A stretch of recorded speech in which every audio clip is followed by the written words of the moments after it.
बघवा सवारी होके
चंद्रमुखी कस चंचल चेहरा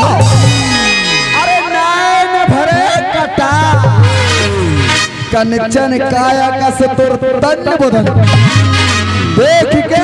मधुर आया सिंधु टाइम और बिहार चालू मैं तीनों लोक के महारानी पथालोक पिठिलोक स्वर्ग लोक की तुलना ससुर याद कर ब्रह्म जी के वरदान ला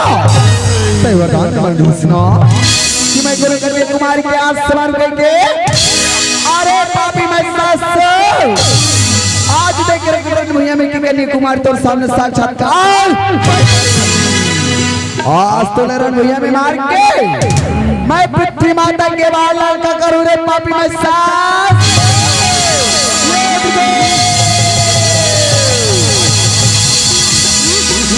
मंगछा जरे मच गे रण मारा ये तेरे गाँव में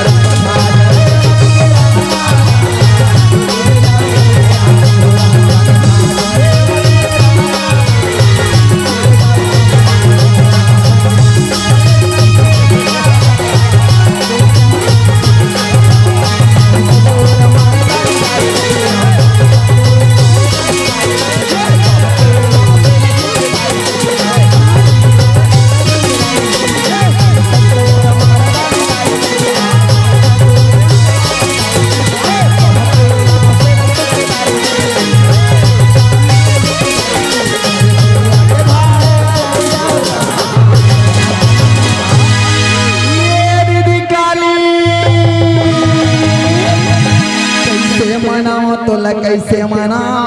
और ये माँ भवानी काली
यह दुर्गा के आरती उताराऊं उताराऊं काली के आरती उताराऊं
सगुरे नहाय जाए आदि भवानी सगुरे नहाय जाए आदि भवानी